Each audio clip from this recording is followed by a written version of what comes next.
तो guys almighty guidance के YouTube channel पर आपका हार्दिक स्वागत है। तो आज है फ्राइडे और डेट क्या है 24 अप्रैल 2020। तो गाइज करंट अफेयर्स में आज हम फिर से कुछ इंपॉर्टेंट चीजें देखेंगे, लेकिन उससे पहले देखते हैं कुछ खूबसूरत लाइनें। तो गाइज एक बात मैं आपको बता दूं कि लाइफ में अगर आप जो भी कुछ करने की सोचते हैं तो वह आप किसी को देखकर ही सोचते हैं। यानी अगर आपके आसपास किसी ने अच्छा काम किया हुआ है और आप उसे प्रेरणा लेकर अच्छे काम के लिए निकल पड़ते हैं, अच्छी राह पर निकल पड़ते हैं, और इस सब को क्या कहते हैं? इस सब को कहते हैं मोटिवेशन। तो गाइस आपको मोटिवेट करने के लिए ऑलमाइटी गाइडेंस का यूट्यूब चैनल सदैव आपके साथ है। तो आज की मोटिवेशन क्या है? बहुत खूबसूरत लाइनें हैं। लिखा है, हमारी सबसे बड़ी कमजोरी ये है कि हम प्रयास करना छोड़ देते हैं। सफलता का एक ही रास्ता है कि एक बार प्रयास और किया जाए। तो गाइस कहने का तात्पर्य ये है कि मानिए आप किसी अटेम्प्ट को देते हैं, तो गाइज मैं तो यही भगवान से मनोकामना, यही एक प्रकार की दुआ मांगूंगा कि आप सबसे पहले अटेम्प्ट में ही आप सक्सेसफुल हो जाएं। लेकिन गाइज ये पॉसिबल नहीं रहता, कभी आगे सिस्टम में दिक्कत रहती है या आपकी प्रिपरेशन में कमी रहती है। तो गाइज आपको करना क्या है? आपको अच्छी तरीके से तैयारी करके, ये कम्पिटिटिव एग्जाम की मैं बात कर रहा हूं, आपको हर एक चीज को अच्छे ढंग से पढ़ के उसके बाद रिवाइज करके एग्जाम में जाना है। और इन केस अगर आप एग्जाम में सक्सेसफुल नहीं हो पाते तो गाइज आपको घबराना नहीं है, क्योंकि आप 99% जो प्रिपरेशन कम्पिटिटिव एग्जाम को तैयारी करने का काम है वो आप कर चुके हैं। आप में क्या कमी रही कि आप सक्सेसफुल नहीं हुए? ये कमी रही आपकी रिवीजन की। तो गाइज नेक्स्ट टाइम जो कुछ समय के बाद आपको फिर से अटेम्प्ट देना होगा, तो उसमें आपने क्या करना है? जो पहले में गलती की और वो दूसरे में नहीं करनी है, और सिर्फ एक और अटेम्प्ट देने के बाद ही आपको अपने मिशन में कामयाबी मिल जाएगी। तो गाइज दिक्कत क्या है? कि दिक्कत यही है कि हम सिर्फ एक बार अगर कुछ दिक्कत के कारण हम रह जाते हैं तो हम एफर्ट करना छोड़ देते हैं, हम में नेगेटिविटी डेवलप हो जाती है। तो गाइस आपको क्या करना है कि आपको हमेशा पॉजिटिव रहना है। अगर कुछ गलत हो रहा है तो भी उसका इस्तेमाल करिए। आपको अगर गुस्सा आ रहा है तो गुस्से को पालो और सही वक्त पर उसका इस्तेमाल करो। तो गाइस यही कोटेशन, सुंदर कोटेशन है कि कह रही है कि आपको सफलता पर जाना है। आपको बार बार, कितनी बार फेल हो गए, आप एक बार तो सक्सेसफुल होंगे ही। तो गाइस देखते हैं करंट अफेयर्स की क्लास में। तो गाइस करंट अफेयर्स ये इतने इंपॉर्टेंट है कि अगर आप किसी भी एग्जाम की प्रिपरेशन कर रहे हैं, चाहे वो यूपीएससी है या स्टेट पीएससी है या उसके अलावा जो सर्विस सिलेक्शन बोर्ड्स हैं, या इंडिया में किसी भी बेल्ट फोर्स के एग्जाम की तैयारी कर रहे हैं, तो गाइस हर एक ऑर्गेनाइजेशन यही चाहती है कि मैं जिस भी कैंडिडेट को हायर करूं वो वेल इन्फॉर्म्ड हो, उसे वर्ल्ड में, इंडिया में क्या हो रहा है इन सब का पता होना चाहिए। तो गाइस यही कारण है कि लगातार कॉम्पिटिटिव एग्जाम्स में करंट अफेयर्स की वेटेज बढ़ती जा रही है। तो आज की वीडियो में देखते हैं कुछ खूबसूरत क्वेश्चन। गाइस देखिए, क्वेश्चन नंबर फर्स्ट है यूनाइटेड नेशंस के बारे में, क्योंकि जैसे कि अभी कोरोना वायरस जो है, कोविड-19 डिजीज से काफी सारे लोगों की मृत्यु हो चुकी है, तो यूनाइटेड नेशंस काफी ज्यादा न्यूज में, तो इससे क्वेश्चन पूछे जाने की काफी संभावना है। Consider the following statements about the United Nations Organization. तो स्टेटमेंट आपके पास फर्स्ट है, India became the member of the UN after getting independence from the British Raj. कि रेगुलेटिंग एक्ट से लेके इंडियन इंडिपेंडेंस एक्ट जो 1947 है, इस पीरियड के बीच में जो भारत ब्रिटिशर्स का गुलाम रहता है, यानी भारत में कौन रूल करते हैं? ब्रिटिशर्स। ये कह रहा है कि इंडिया को क्या जैसे ही 1947 में आजादी मिली तो आजादी के बाद इसने यूएन को ज्वाइन किया। सेकंड स्टेटमेंट कह रही है, Vijay Lakshmi Pandit was elected as the first women president of the UN General Assembly. कि यूएन जनरल असेंबली की जो फर्स्ट फीमेल प्रेसिडेंट रही वो विजय लक्ष्मी पंडित थी। क्या ये करेक्ट है? थर्ड स्टेटमेंट कह रही है, United Nations Security Council is the only UN body with the authority to issue binding resolutions to member states. कि यूनाइटेड नेशंस ऑर्गेनाइजेशन के जितने भी ऑर्गन्स हैं उन सभी में से केवल एक यूएनएससी ही ऐसा ऑर्गन है, ऐसी ऑर्गेनाइजेशन है जिसके रेजोल्यूशंस जो हैं वो बाइंडिंग हो सकते हैं अगर ये चाहे। तो गाइज आपके पास तीनों स्टेटमेंट्स हैं, आपको तीनों में से करेक्ट बताना। ऑप्शन ए कह रहा 1 एंड 2, बी कह रहा 1 एंड 3, सी कह रहा 2 एंड 3, डी कह रहा 1, 2 एंड 3। तो गाइज देखते हैं इसका आंसर। देखिए इसका आंसर है 2 एंड 3, क्योंकि ये जो फर्स्ट स्टेटमेंट है ये गलत है। इंडिया, भारत जो है यूनाइटेड नेशंस ऑर्गेनाइजेशन का मेंबर, इसकी जब इंसेप्शन होती है, इसकी एस्टेब्लिशमेंट होती है 1945 में, तभी इसका मेंबर बन जाता है। यानी भारत जो इसके फाउंडिंग मेंबर्स थे उनमें से एक है। तो एक्सप्लेनेशन देखते हैं। India was a founding member of the United Nations joining in October 1945। तो गाइस 1945 में ही गैट की एस्टेब्लिश, वर्ल्ड बैंक की एस्टेब्लिश और यूनाइटेड नेशंस ऑर्गेनाइजेशन की एस्टेब्लिशमेंट की जाती है 2 years before acquiring independence from the British Raj. तो गाइस भारत की आजादी जो ब्रिटिशर्स से मिलती है वो 1947 में मिलती है, लेकिन उससे 2 साल पहले ही 1945 में इंडिया मेंबर बन जाता है यूएन का। UNSC, United Nations Security Council, is the only UN body with the authority to issue binding resolutions to member states. तो मेंबर स्टेट्स वो होती हैं जिन्होंने यूनाइटेड नेशंस ऑर्गेनाइजेशन को ज्वाइन किया हुआ है, और जिन मेंबर्स ने ज्वाइन किया हुआ UNSC, United Nation Security Council, उन पर बाइंडिंग रेजोल्यूशंस ला सकती है। In the year 1953 the chief delegate of India, तो इंडिया का जो चीफ डेलीगेट था यूएनएससी में at the time, Vijay Lakshmi Pandit was elected as the first women president of the UN General Assembly. कि यूनाइटेड नेशंस जनरल असेंबली की जो first women president बनती हैं वो कौन बनती हैं? विजय लक्ष्मी पंडित। और ये कब बनती है? 1953 से। कौन सी कंट्री से थे? ये हमारे प्यारे भारत से थे। तो गाइस देखते हैं नेक्स्ट क्वेश्चन। गाइस क्वेश्चन है जिम कॉर्बेट नेशनल पार्क से। तो मैंने आपको बार बार कहा है कि इन्वायरमेंट, इकोलॉजी या क्लाइमेट से रिलेटेड हर एक क्वेश्चन आपके हर एक एग्जाम के लिए मोस्ट इंपॉर्टेंट है। तो क्वेश्चन में कहा जा रहा है in which state or UT union territory of India the Jim Corbett National Park is located. कि Jim Corbett National Park Bharat के कौन से राज्य या केंद्र शासित प्रदेश में है? आपके पास चार ऑप्शंस हैं। ए कह रहा है हिमाचल प्रदेश, उत्तराखंड, पंजाब, असम। तो गाइस देखते हैं इसका आंसर। देखिए इसका आंसर है उत्तराखंड। क्यों? Explanation. Jim Corbett National Park is the oldest national park in India and was established in the year 1936 as Halle National Park to protect the endangered Bengal tiger। तो guys इस एक line में से आपके पांच छह क्वेश्चन निकल सकते हैं। जिम कॉर्बेट नेशनल पार्क सबसे पहले कहां पर है? ये उत्तराखंड में है। ये इंडिया की ओल्डेस्ट नेशनल पार्क है और इसकी एस्टेब्लिशमेंट 1936 में की गई थी। इसका तब नाम क्या था? हैले नेशनल पार्क।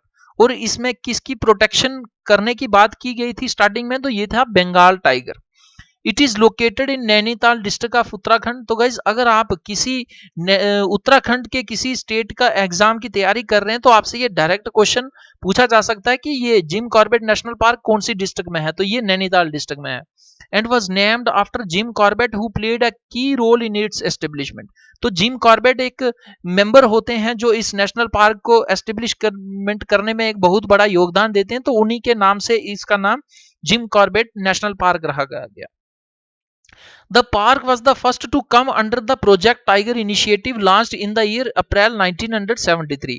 तो गाइज उसके बाद मैं आपको बता दूं कि 1973 से पहले कुछ ऐसे डिकेड्स या पीरियड्स आते हैं जिसमें टाइगर्स की पॉपुलेशन कंटिन्यूसली रिड्यूस होती है। तो इससे देखकर भारत सरकार क्या करती है कि अप्रैल जो 1973 के अप्रैल महीने में एक प्रोजेक्ट टाइगर का इनिशिएटिव लॉन्च करते हैं। इसके अंदर जितने भी स्टेट्स में टाइगर्स हैं उनको उनका नंबर और बढ़ाने के लिए एक स्पेशल प्रकार के फंड्स की एलोकेशन होती है और डेवलपमेंटल मेजर्स लिए जाते हैं। और ये सबसे पहले प्रोजेक्ट टाइगर इनिशिएटिव इंप्लीमेंट कहां होता है?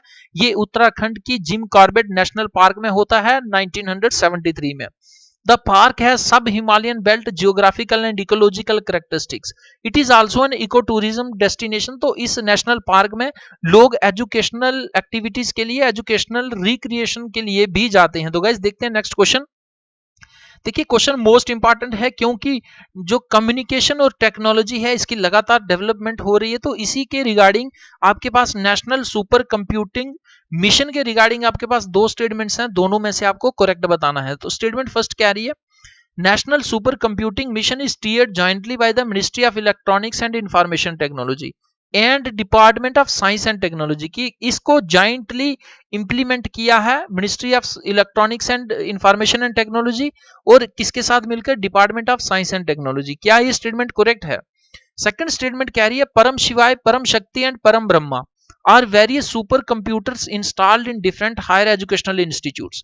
कि परम शिवाय, परम शक्ति और परम ब्रह्मा ये कुछ इंपॉर्टेंट सुपर कंप्यूटर्स हैं जो भारत के अलग अलग उच्च शिक्षा के संस्थानों में इंस्टॉल किए गए हैं। तो गाइज आपको करेक्ट बताना है दोनों स्टेटमेंट्स में से कौन कौन सी करेक्ट है। ऑप्शन ए कह रहा वन ओनली, बी कह रहा टू ओनली, सी कह रहा both one and two, D कह रहा नाइदर वन नॉट टू। तो गाइज देखते हैं इसका आंसर। देखिए इसका आंसर है बोथ वन एंड टू। क्यों? सबसे पहले मैं आपको बता दूं कि नेशनल सुपर कंप्यूटिंग मिशन जो है ये इंडिया गवर्नमेंट ऑफ इंडिया इसको अप्रूव करती है इन द ईयर 2015 में. That year 2020-21 is an important year for India's national supercomputing mission.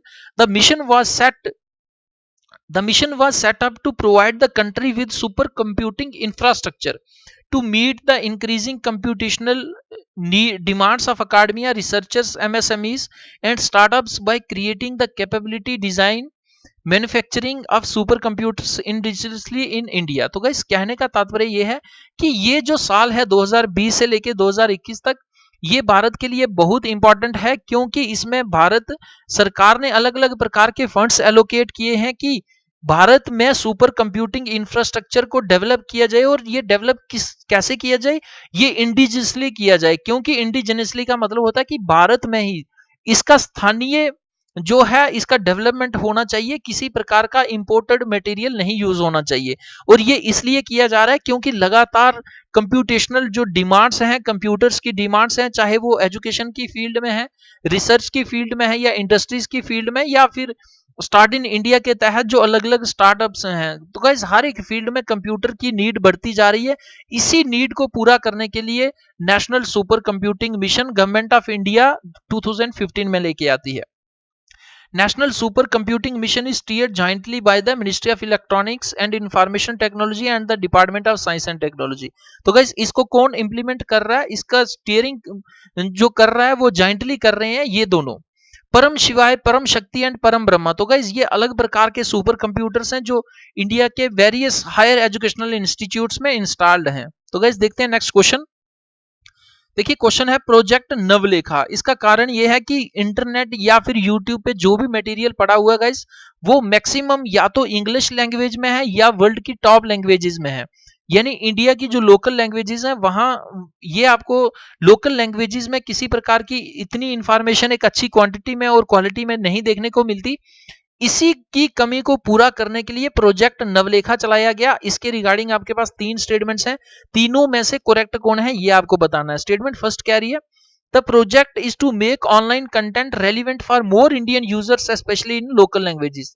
तो गाइस भारत की दिक्कत क्या है कि भारत में जियोग्राफिकल जो डिस्टिंक्शन है, जियोग्राफिकल डाइवर्सिटी बहुत अधिक है. हिमालय से लेके इक्वेटोरियल रेंजेस तक के एरिया है और एरिया से भी बढ़कर भारत की पॉपुलेशन है और उसमें अलग अलग प्रकार की हजारों प्रकार की जो है भाषाएं बोली जाती हैं. तो इसका नुकसान क्या होता है कि कोई भी एक लैंग्वेज पैन इंडिया रेलिवेंस नहीं रखती है. और इसी दिक्कत से निपटने के लिए प्रोजेक्ट नवलेखा को क्या कि जितना भी ऑनलाइन कंटेंट है उसको लोकल लैंग्वेजेस में कन्वर्ट किया जाए या लोकल लैंग्वेजेस में उसे प्रोवाइड कराया जाए. स्टेटमेंट सेकंड कह रही है the project aims to bring 1,35,000 local languages publishers online by making web hosting smooth and simple. कि क्या इस प्रोजेक्ट के अंडर ये भी कहा गया है कि 1,35,000 जो लोकल लैंग्वेज में पब्लिशर्स हैं उनको इंटरनेट पर लाकर उनके मटेरियल को पब्लिश किया जाएगा ताकि जो भारत के आम नागरिक हैं वो इसका बेनिफिट ले सकें. थर्ड स्टेटमेंट कह रही है it is the initiative of the Ministry of communication and Information technology. कि इस प्रकार के प्रोजेक्ट नवलेखा का इंप्लीमेंटेशन कौन कर रहा है, Ministry of communication and Information technology. तो गाइस देखते हैं इसका आंसर. देखिए इसका आंसर है 1 और 2. ये जो थर्ड स्टेटमेंट है ये गलत है. क्यों गलत है? Ministry of information and technology इसको नहीं लॉन्च कर रही है. इसको कौन कर रहा है? Unveil. Google has unveiled project Navlekha to make online content relevant for more Indian users specially in local languages. तो गाइस ये गूगल का टास्क है कि प्रोजेक्ट नवलेखा के तहत काफी सारा मटेरियल जो है वो आपको कुछ समय के बाद जैसे ही ये प्रोजेक्ट नवलेखा सक्सेसफुल होता है तो आपको अपनी लोकल लैंग्वेजेस में भी जो है वो मटेरियल इंटरनेट पर देखने को मिलेगा.